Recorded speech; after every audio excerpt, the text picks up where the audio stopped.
Good morning, comrades. We are in the last month of the first semester of 2025, and I would like to use this month to reflect on the outlook for the second semester, to see what worked in our administrations and what didn't. As you can see, this morning we have just raised the colors with the AES Confederation anthem, which is another step we are taking in our union. It's not without difficulty, because unity is hard, especially in Africa. It's hard to get together. But this is the solution. We need to come together. Little by little, the AES continues to make progress, despite all the difficulties and challenges ahead of us. If I were naive, I was going to ask myself why the imperialists don't want this union. But I'm not naive, and I know why. It's the same question that those who still tend to sleep have to ask themselves. Why don't they want us to unite? Why does the Confederation scare or hurt some people so much? We are approached every day by these imperialists to bring one of the three to betray the other. We've been facing this for a very long time. Every time it's these kinds of maneuvers that are there to get you out of the Confederation. This should make us think. Looking at our relations with these imperialist countries, there is no friendship, only interests. In this world, people only come to us for their own interests. We need to be very aware of this. They will fight us. We will fight. We will keep on fighting, but we will come out victorious and strong. These situations we live in, we must not take them and feel sorry for ourselves. On the contrary, it should strengthen us. We need to come out of this fight very strongly, understand why we've been attacked so much, toughen ourselves, and make sure that in the decades and centuries to come, we don't know these kinds of situations. That's what you need to have in mind. So I invite everyone to double the effort, because Burkinabè is known as someone very brave, very hardworking, very resilient, and these values, so we must work to improve them. Wherever you go in Africa or anywhere else in the world, you'll find Burkinabè. And these are the values that qualify and identify the Burkinabè.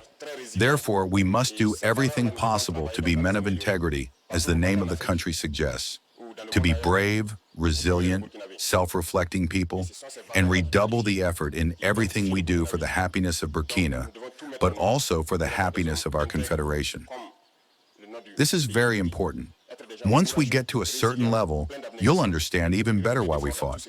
Because our country is rich, rich in its human value, rich in its moral values, but above all, rich in its subsoil. Burkina is very rich, and these riches are coveted. But these riches must benefit the Burkinabè.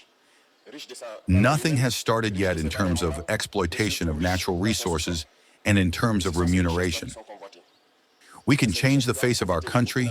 We can leave this situation of underdevelopment and find ourselves in emerging countries very quickly. All it takes is work. Everyone has to get involved. As much as the fighters sacrifice themselves on the front, we should be able to sacrifice ourselves as well in the administration. We have to be able to work beyond what we are used to push our abilities further, because like I was saying, we have to go very fast. It is by going fast that we can surprise those who seek to divide us, those who seek to keep us in our poverty situation. Burkina Faso is not poor. I'm telling you, we're a very rich country, and this is our major problem. They don't want us to realize that we are rich and able to exploit our riches. And beyond Burkina, the entire Sahel is rich, immensely rich, and I know you all know that.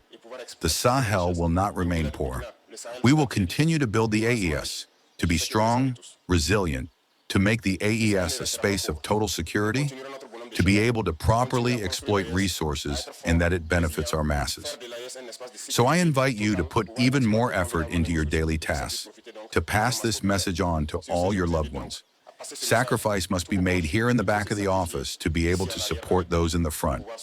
I wish you a very good week, a very good month of June, and a very good end of the first semester. See you in a bit to tackle the second semester with more energy, more self-determination, more courage. Homeland or death, we shall overcome. If you find this video useful, we kindly ask you to share your perspective on this powerful speech in the comments. And don't forget to subscribe to our channel, The New African Order, where we amplify unapologetic voices shaping the new future of Africa. Now let's talk about what we've just heard. This speech from Captain Ibrahim Traoré is not just another official address, it's a thunderous call to every African heart still beating with dignity and pride. Traore speaks like a man who knows the truth, a man who has seen behind the curtain and refuses to stay silent. He begins by reflecting on the journey so far and the road ahead, but quickly pulls us into something deeper, a bold, defiant message that directly challenges the forces of neocolonialism. From the moment he mentions the AES Confederation anthem being raised, we can sense the shift in tone. This is not just political administration, it's a revolution in progress. He acknowledges how difficult unity is, especially on the African continent, where centuries of colonization, exploitation, and division have left deep scars.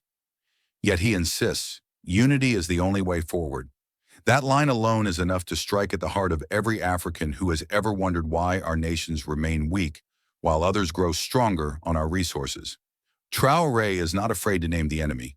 He speaks openly about how the imperialist powers constantly attempt to divide the Confederation, approaching leaders in secret, tempting them with betrayal. He says, if I were naive, I would wonder why they fear our unity. But I am not naive. I know why. That statement is soaked in wisdom, in historical memory, in political clarity. It's a statement that refuses to be polite about colonialism's modern face. He reminds us that in global politics, there are no friends, only interests. That's a truth we often forget. And then comes perhaps the most explosive part of the speech. Burkina Faso is not poor. That's our biggest problem. Those words carry the weight of generations. Africa is not poor. We are robbed. We are looted. Our underdevelopment is not natural. It is manufactured. It is a condition forced upon us by centuries of exploitation and decades of neocolonial control. Traore breaks the silence that most leaders avoid. He says what others only whisper behind closed doors. The Sahel is rich. Burkina Faso is rich. Africa is rich. And this truth is exactly what the imperialists don't want Africans to realize. This speech is not about victimhood, it's about resistance. Traore doesn't ask for pity, he calls for sacrifice. Just as the fighters on the front line risk their lives, he says, the administrators and civilians must also go beyond the call of duty. Work harder, push further, wake up. He is building a culture of responsibility, not dependency. A culture where everyone must rise, not just a few. He speaks about identity. He speaks about integrity. He speaks about the unique strength of the Burkinabè people, resilient, hardworking, proud. And he calls on those values not just to serve Burkina Faso, but to build the Confederation of the Sahel, a space of total security, of full resource control, of people-centered governance. This is what frightens the global elite.